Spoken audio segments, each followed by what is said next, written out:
On n'a presque pas l'impression que c'est réel en fait. Quand on est devant un avion, on se dit c'est pas possible. Quand on était debout face à lui, on se sent tout petit quoi. On se sent vraiment tout petit. 3,73 m de diamètre. C'est le moteur le plus puissant du monde, donc forcément, il est gros.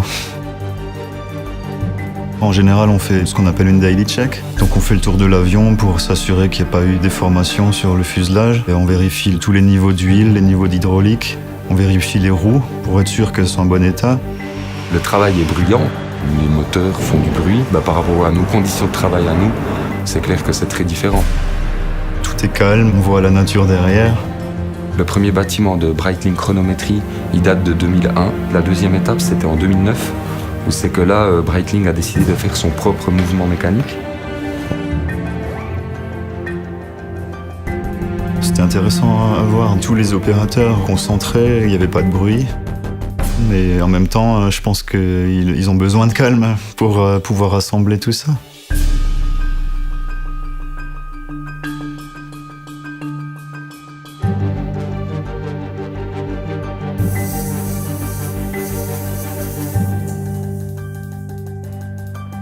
Chez nous, c'est un peu différent. C'est pas la même échelle non plus. C'est vrai qu'en prenant l'avion, on se dit pas que l'avion il doit partir dans un hangar et puis qu'on doit tout contrôler point par point.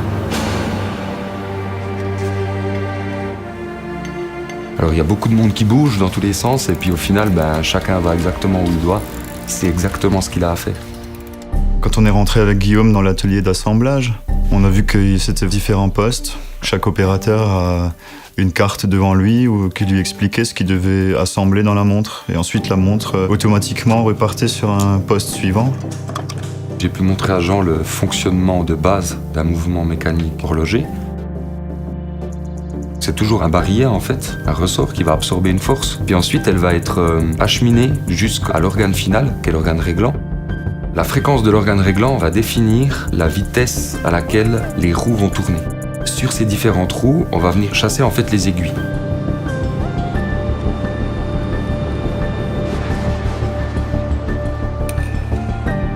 Jean, il m'a expliqué le fonctionnement d'un moteur à réaction. L'axe principal, c'est le fan. Donc ce qui nous donne 70% de la poussée, c'est ce qui est vraiment devant, juste derrière l'entrée d'air. Accouplé à ça, on a le corps, où on a le compresseur, la chambre de combustion, la turbine, qui récupère l'énergie et qui entraîne le fan à l'avant. Les forces sont vraiment énormes dans le moteur. Pour éviter d'avoir à démonter tout le moteur, on utilise des boroscopes pour pouvoir inspecter périodiquement les étages des turbines. Les forces sur un avion, elles sont énormes, mais proportionnellement, en fait, sur une montre, elles sont tout aussi importantes.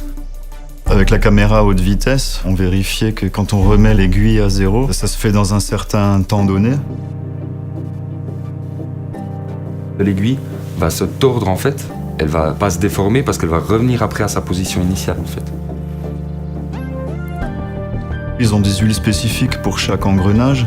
À la roue d'échappement, ils devaient lubrifier aussi les ancres. C'est pour protéger, et on retrouve aussi ça chez nous. Pour tout ce qui est roulement, on doit les protéger.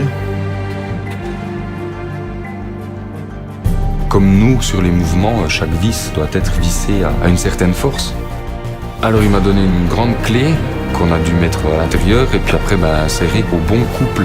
Et il faut vraiment y aller pour serrer la roue. J'ai dû me prendre à plusieurs fois pour arriver au fond, un peu au clic de validation en fait. Jean, comme moi, j'ai dû visser la roue, lui il a dû mettre en place la vis d'un pont. D'un point de vue force, c'est pas difficile, mais... Le challenge, c'était de mettre la vis dans le mouvement. Vraiment, avec le bout des doigts, on pouvait serrer la vis. L'échelle n'est pas la même, mais le but est exactement le même. Le travail de la chronométrie, c'est d'amener tous les paramètres pour arriver à cette ligne droite. C'est vraiment les ajustements qu'une personne normale s'imagine même pas. Après toutes ces étapes de maintenance et de réparation, on a un dernier contrôle. Nous, ça correspond un petit peu au contrôle qu'on va faire en chronométrie. Là, on fait vraiment tourner le moteur, on l'allume, on regarde les paramètres dans le cockpit, il y a les températures à vérifier, que tout soit stable.